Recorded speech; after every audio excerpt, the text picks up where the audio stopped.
여러분 고난주간 어떤 마음으로 보내셨습니까? 고난주간 조금 더 몸이 고통스러워야 되는 거 아닌가 싶어서 두려우셨는데 첫째 날 새벽기도 들으시고 다 풀어지셨죠. 몸 고난 그렇게 당하는 거 그게 우리의 목적이 아니라 주님의 사명을 이루기 위해서 걸음걸음 걸어가는 것이 중요하다 말씀해 주셨습니다. 우리 고난주간의 이 시간들은 하나님을 향한 우리의 마음을 다시 한번 되잡고, 또 저는 이번 고난주간을 통해서 주시는 메시지의 가장 큰 핵심은 사명에 있다고 봅니다. 하나님께서 그 소명을 주셔서 그 소명을 이루기 위해서 주님 곁에 바짝 붙고 주님이 기뻐하시는 것이 무엇인지 분별해서 나아가는 그 걸음걸음이 하나님께서 이루시고자 하는 그 걸음이라는 것을 좀 생각하게 되었습니다. 말씀을 하루하루 듣는데요, 오늘 금요일 날 저녁의 제목은 여러분 잘 아시는 것처럼 오늘 새벽에도 말씀 구절에 있었고요, 맨 마지막 구절에 있었던 말씀입니다. 다 이루었다. 새벽에 목사님이 오셔서 다 이루었다라고 끝내버리시면 어떡할까 걱정을 했는데 저에게 설교할 기회를 남겨주셨습니다.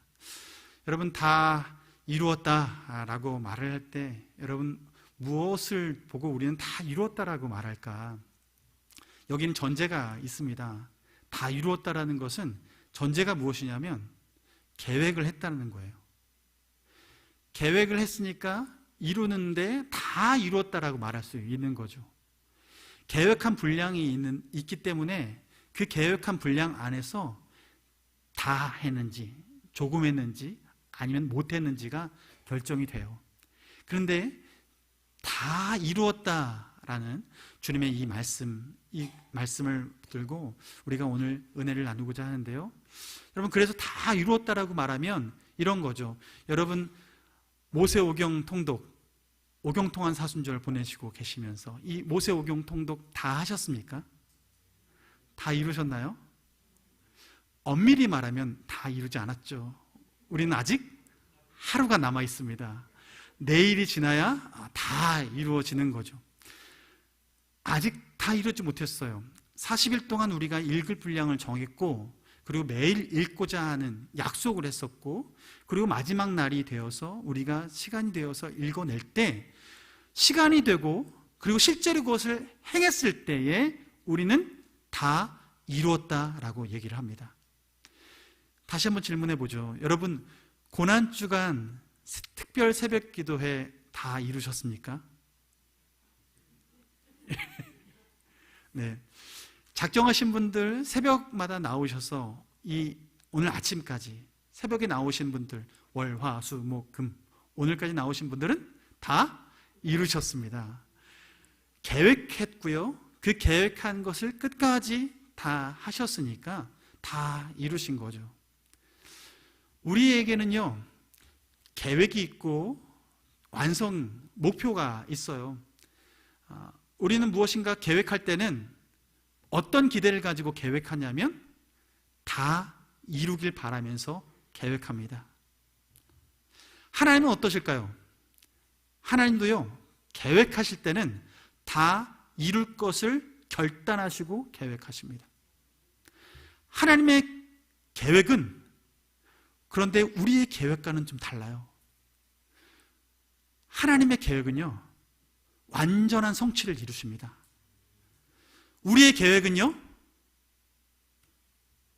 주님 앞에 이렇게 고백하는 거죠.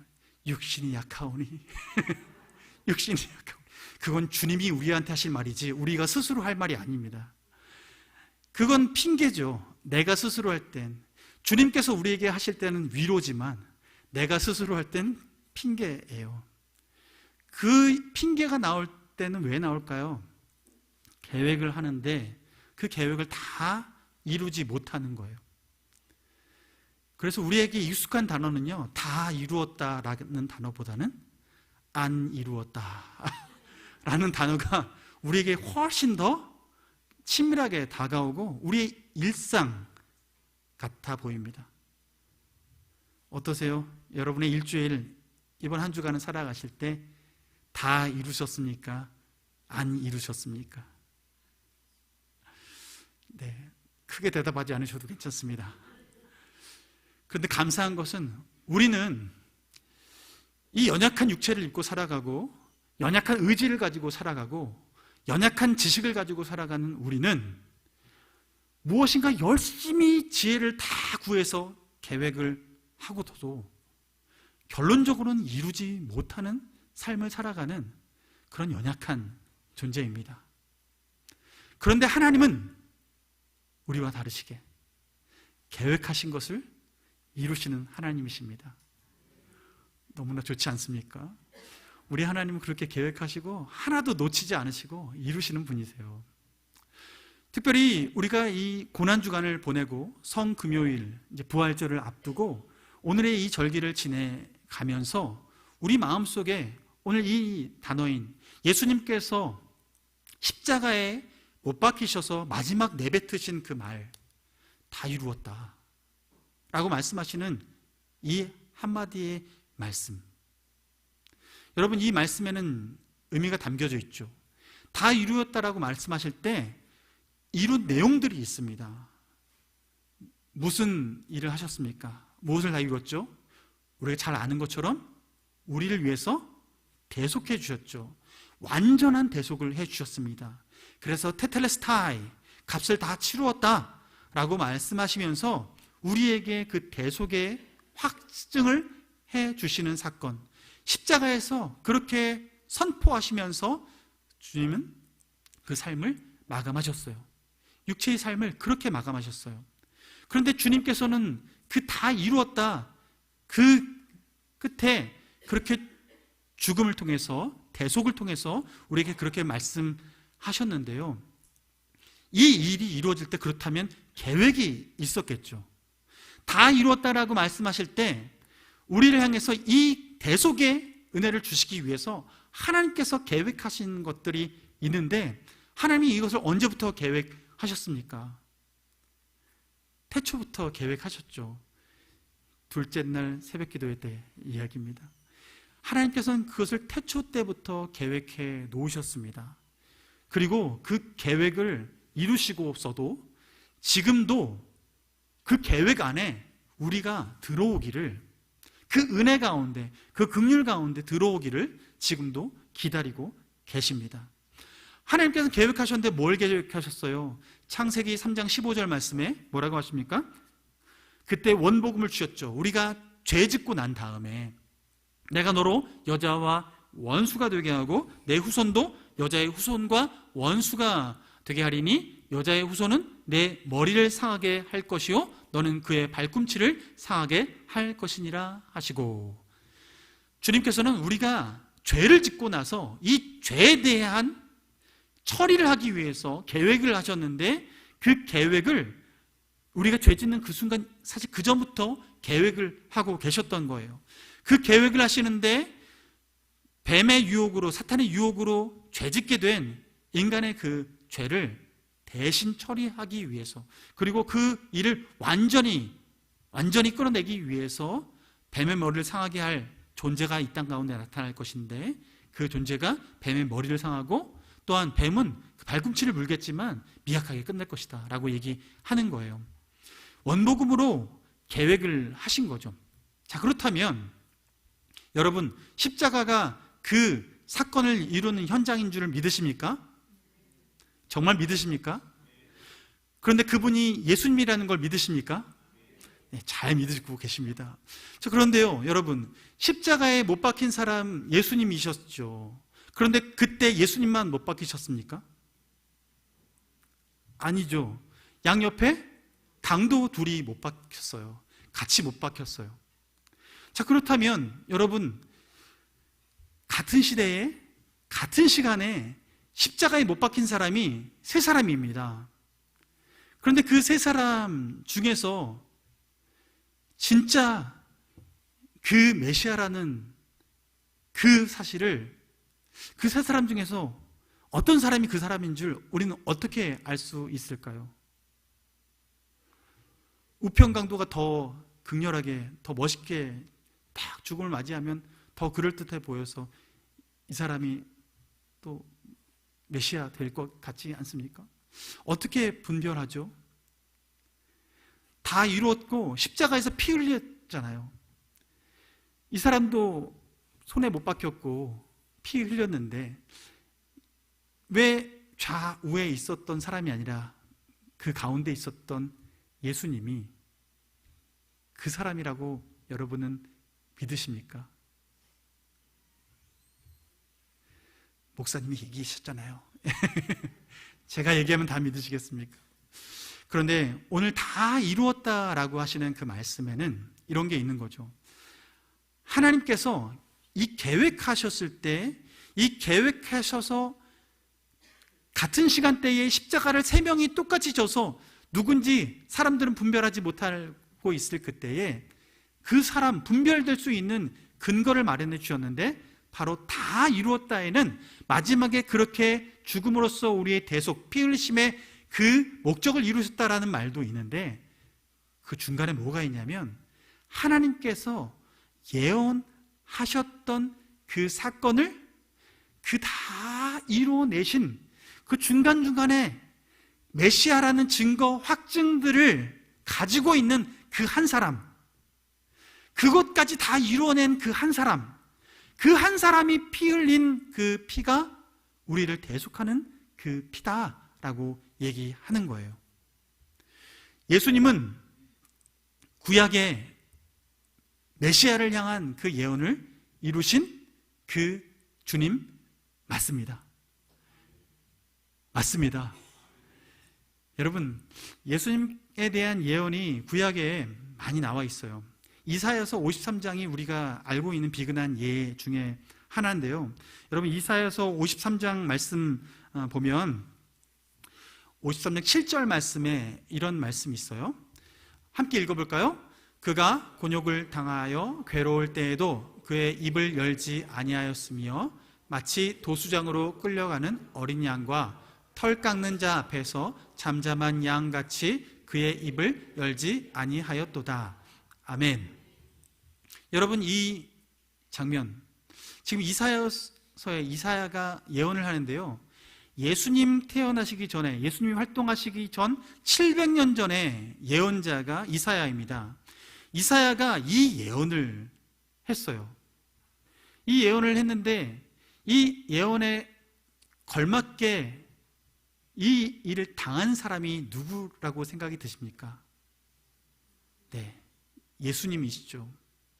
여러분, 적어도 이 자리에 앉아 계신 분들은 그 정도의 지식은 있으셔서 이 자리에 앉아 계신 분들인데요, 적어도 우리의 선행 지식으로 예수님이 이 모든 고초를 당하셨고, 예수님이 빌라도 법정을 비롯해서 그 법정에서 사람들에게 모욕을 당하시고 그렇게 십자가까지 지시면서 골고다 언덕을 오르시고 십자가에 매달리신 그 모든 과정을 거치신 분, 이 이사야서에 예언된 분이신 걸 우리는 매치시켜서 알 수 있습니다. 여러분, 유대인들은 신약을 믿을까요? 안 믿을까요? 안 믿어요. 유대인들은 예수님을 메시아라고 생각하지 않기 때문입니다. 그런데 이스라엘 사람들은 뭘 잘 봐요? 구약 성경은 잘 보죠. 그래서 이스라엘 사람들은요, 구약 성경들을 잘 끝까지 보고 매주마다 일정 분량을 읽어 나갑니다. 그런데 지금 이스라엘에 있는 이스라엘 사람들 중에서 우리가 안식일마다 성경을 그들은 읽어 나가는데, 이사야서의 순서에서 이사야서 이 53장 앞뒤의 분량들을 읽지 않고 넘어갑니다. 지금 유대에서요, 이스라엘에 가서 복음을 전하는 사람들이 있는데요, 그들에게 복음을 전할 때 신약 가지고 그들에게 접근을 하면 그들은 들을 생각도 하지 않죠. 그런데 이사야서 이 53장 말씀을 그들에게 들려주고, 그리고 그들에게 묻는 거예요. 이게 도대체 누구를 말하는 것 같냐? 라고 말하면 한참 고민하다가 말을 안 하고 그냥 피하는 사람이 있고요, 그리고 어떤 사람은 이걸 보고 예수를 말하는 것 같다 라고 얘기하는 사람이 있어요.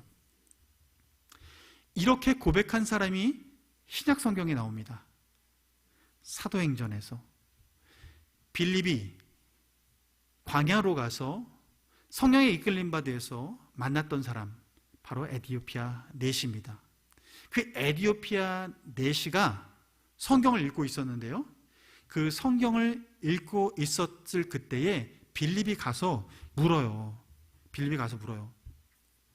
사도행전 8장 32절 33절 보면 너희 빌립이 이렇게 얘기해요. 선지자 이사야 글을 읽는 것을 듣고 말하되 묻는데요, 32절에 읽는 성경 구절은 이것이니 일렀으되 그가 도살자에게로 가는 양과 같이 끌려갔고 털 깎는 자 앞에 있는 어린 양이 조용함과 같이 그의 입을 열지 아니하였도다. 그가 굴욕을 당하였을 때 공정한 재판도 받지 못하였으니 누가 그의 세대를 말하리요? 그의 생명이 땅에서 빼앗김이로다 하였거늘. 이 구절을 읽고 있었던 거예요. 그리고 그 에디오피아 내시가 빌립에게 다시 묻는 거죠. 도대체 그가 누구를 가리키느냐 라고 얘기하는 거예요. 현재 유대에 있는 이스라엘에 있는 랍비들은요, 이것을 해석할 때 그냥 이스라엘 민족이다라고 이렇게 해석해서 이해하려고 노력을 하는데요, 앞뒤가 잘 맞지 않는 거예요.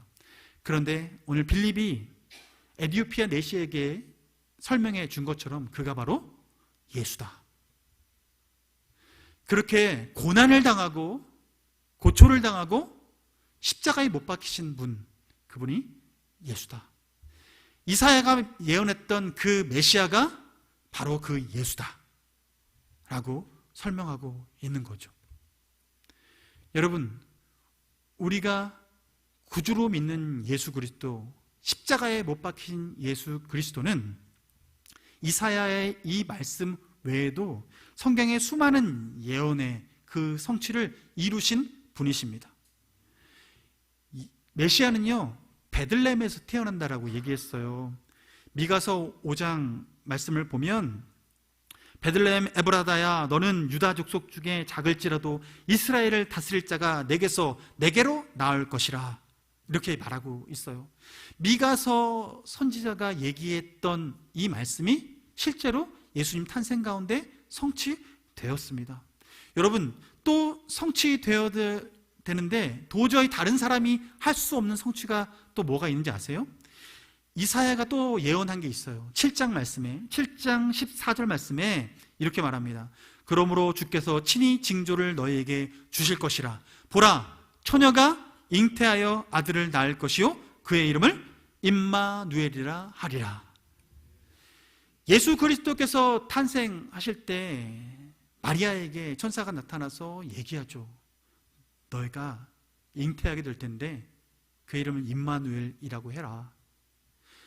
그렇게 태어난, 말도 안 되게 태어난 그분이 이 말도 안 되는 예언을 성취해 내신 바로 그분이십니다.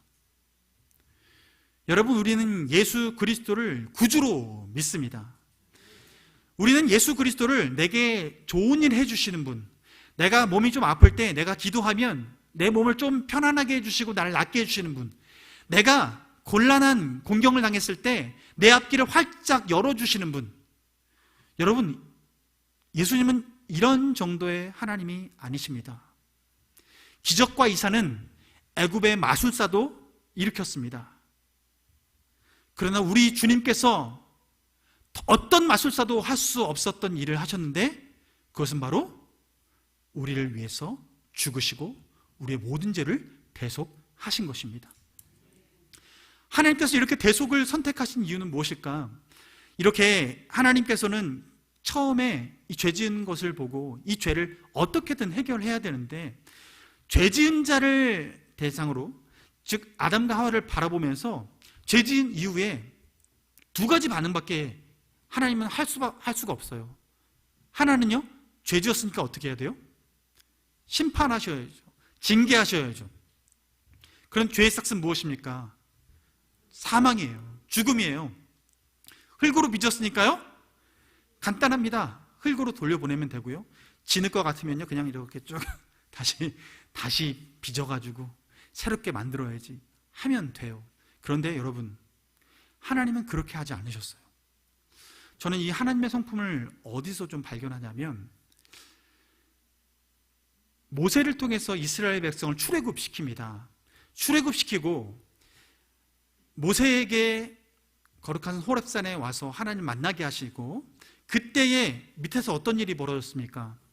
아론을 통해서 금붙이를 모아다가 금송아지를 만들고, 우리를 이끌어낸 신이 누구냐? 바로 이 송아지다 라고 말하면서, 이것이 우리를 애굽에서 이끌어낸 하나님이다 라고 경거망동한 행동을 할 때, 하나님께서 이 모습을 보시고 함께 있었던 모세에게 내가 이들을 진노하겠다 라고 말하면서 그들을 멸하려고 하셨습니다. 그렇게 꺼내왔음에도 불구하고, 10가지 재앙을 다 해서 데려왔음에도 불구하고 지금 그에 합당한 벌은 뭐예요? 그냥 진노로 멸망시키는 거예요. 이게 합당한 거예요. 그런데 모세가 하나님을 설득합니다. 어떻게 설득하냐면, 하나님 생각해 보십시오. 하나님께서 이스라엘 백성을 그렇게 10가지 재앙으로 꺼내오시고 홍해를 건너게 하시고 광야까지 나오게 하셨는데, 이곳에서 이들을 죽이면 이방 민족들이, 이방 사람들이 자신이 구원해낸 그 민족을 그가 죽였다라고 말하는 그 불명예스러운 그 이야기를 하나님이 들으실 텐데, 이거 감당하시겠습니까? 하나님 이 얘기를 듣고요, 철회하십니다. 다시 한번 기회를 줄 결단을 하세요. 하나님은 태초에 아담과 하와를 그 자리에서 죄의 값을 물으실 수 있었습니다. 그런데 여기에 한 가지 문제가 생기는 거죠. 그 공의로우신 하나님이신데 우리를 만드실 때 어떤 마음으로 만드셨어요? 우리를 사랑하는 마음으로 만드셨습니다. 그 죄의 싹을 물을 때 그 사랑이 오염되어 버릴 수 있는 거예요. 그러니 하나님께서는 심판을 유보하시죠. 그런데 그 심판을 유보하려 하니 또 어떤 일이 벌어져요? 그 공의로우신 하나님의 그 정의감이 오염되어 버리기 시작합니다. 그러면 이걸 가지고 누가 장난을 할까요? 사탄이 장난을 하는 거죠. 하나님의 권세를 자꾸만 넘보는 거죠. 그 사이의 틈을 비집고 사탄이 왕이 되려고 하는 거죠. 그래서 하나님께서는 그 가운데 계획을 하셨는데, 하나님의 공의와 하나님의 사랑을 완전히 이루어낼 계획을 하십니다. 그것이 바로 독생자 예수 그리스도를 이 땅에 보내시고, 그분이 바로 우리를 구원할 유일한 구원자라는 것을 확인시켜 주기 위해서 구약시대의 그 수천 년을 거쳐서 그 메시아를 향한 예언들을 남겨놓으시고, 예수님께서 이 땅에 오셨을 때에 다른 이가 아니라 바로 그가 예언되었던 그이며 태초에 그 모든 공의와 사랑을 함께 보여줄 대상, 바로 예수 그리스도 메시아이시다, 참 메시아이시다 라는 것을 그렇게 보여주신 것이죠. 그래서 예수님께서는 십자가에 못 박히셔서 하나님의 그 모든 진노를 받아내셨고, 그리고 그 모든 진노를 자신 바로 독자에게 부으시면서 우리에게 대한 사랑을 확증해 주셨습니다. 하나님의 이 계획과 그리고 이 성취는 다른 누구를 통해서가 아니라 하나님 아들을 통해서, 그 아들은요 사실 자기와 동일한, 자기와 한 몸 같은 그런 대상입니다. 결국 아들을 내어줬다라는 것은 자기를 내어줬다라는 거예요. 하나님은 그렇게 선택하셔서 하나님께서는 다 이루신 겁니다. 우리를 구원하시려고 그 구원의 조건들을 다 이루어내신 것이죠. 여러분, 우리는 이 밤에 우리를 위해서 계획하시고 그 계획하신 것을 하나도 빠짐없이 다 이루신 그 주님 앞에 있습니다. 이것이 우리에게 어떤 의미가 있을까요? 여러분, 저는 오늘 이 마지막으로 이 얘기를 하고 싶은데요. 하나님은 그렇게 계획하셔서 우리를 위해서 우리가 새 생명을 얻을 수 있도록 기회를 주기 위해서 다 이루어내신 분이 우리 하나님이십니다. 그런 하나님은요, 우리가 주님 앞에 설 때까지 우리의 삶을 통하여서 하나님께서 소명 주신 그 소명을 이루어 드리기 위해서 우리가 한 걸음 한 걸음 살아갈 땐 우리의 삶의 계획들을 주님께서 다 이루어 주실 것입니다. 이것이 하나님께서 우리에게 주시는 소망인 거죠. 여러분, 노아를 보세요. 노아에게 하나님께서 말씀하시죠.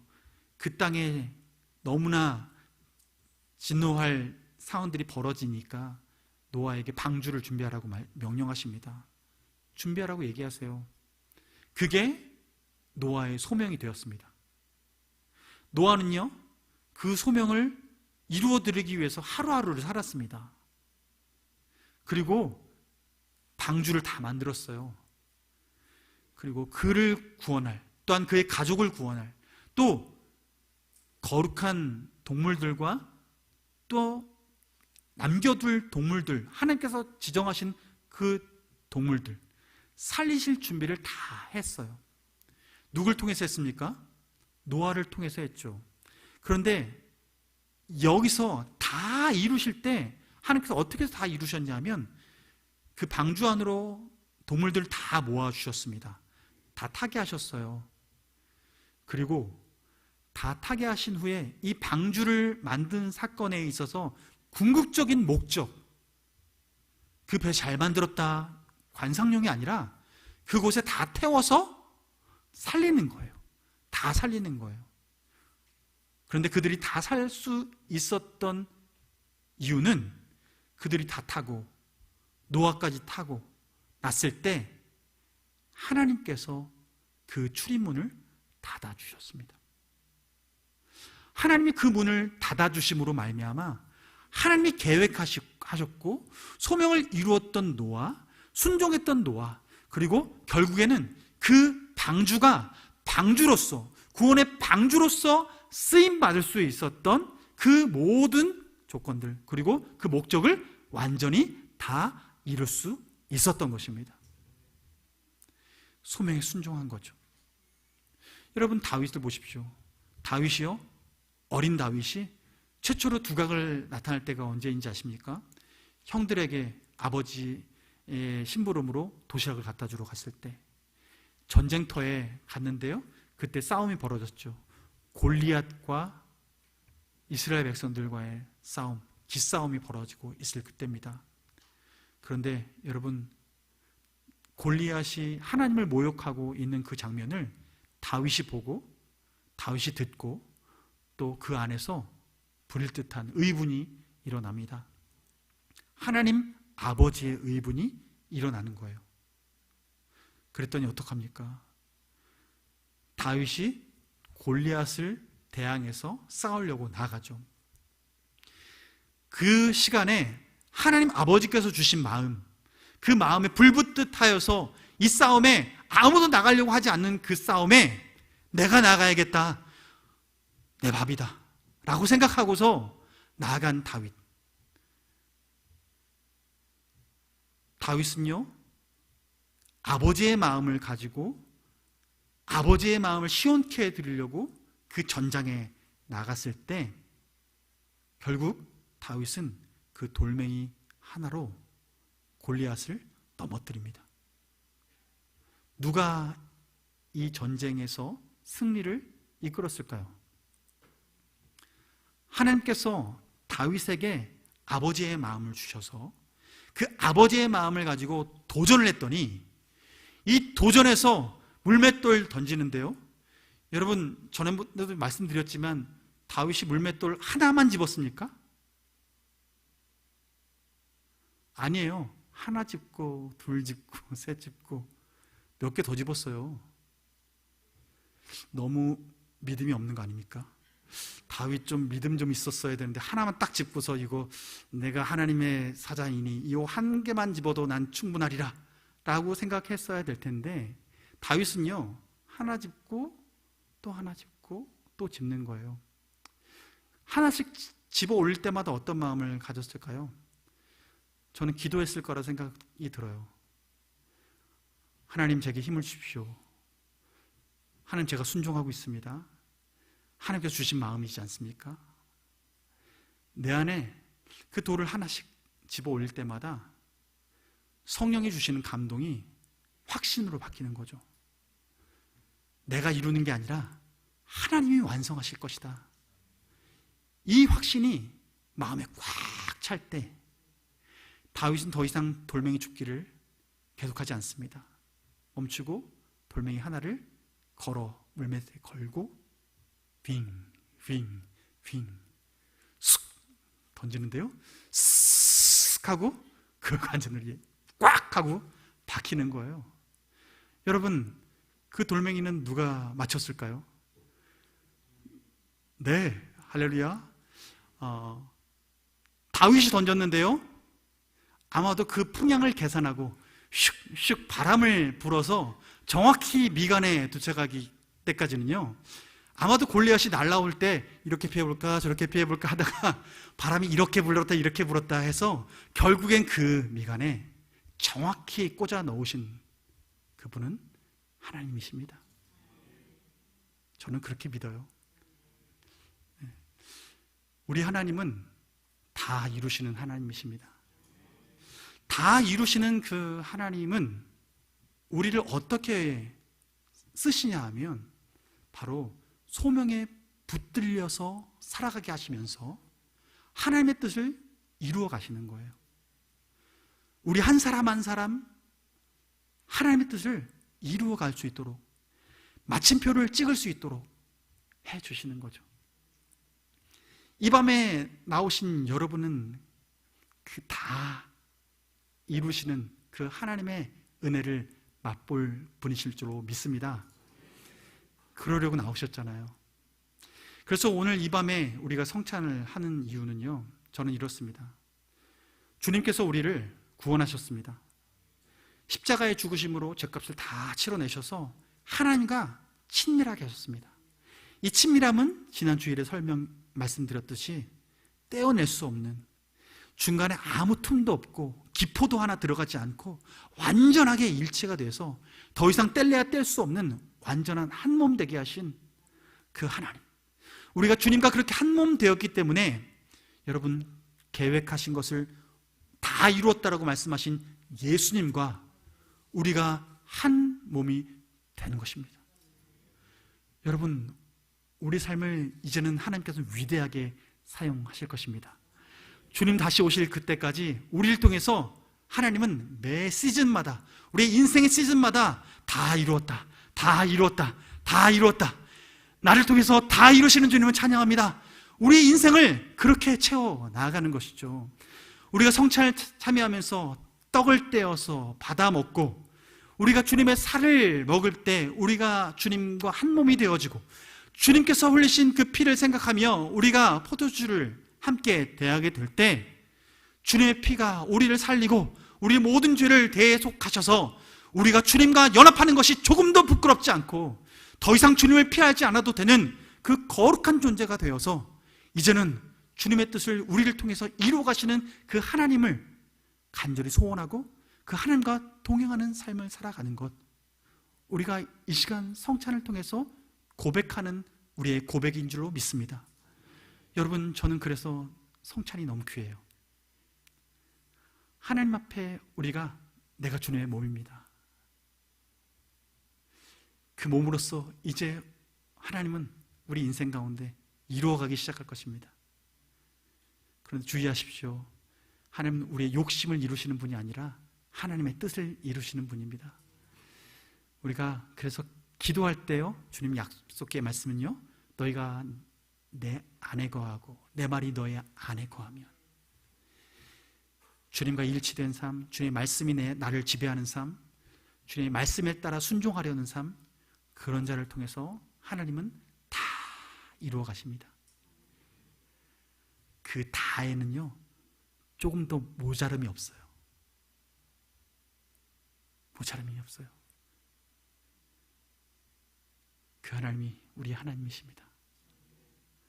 여러분, 오늘 이 밤에 그 하나님과 한 몸 되어져 있음을, 한 몸 되려고 하는 게 아니라 한 몸 되어져 있음을 기억하고 그 한 몸 된 우리가 주님의 뜻을 이루어드리며 다 이루어질 그때까지 주님 나를 써 주옵소서, 이렇게 고백하며 나아가는 우리 모두가 되기를 주님의 이름으로 축원합니다.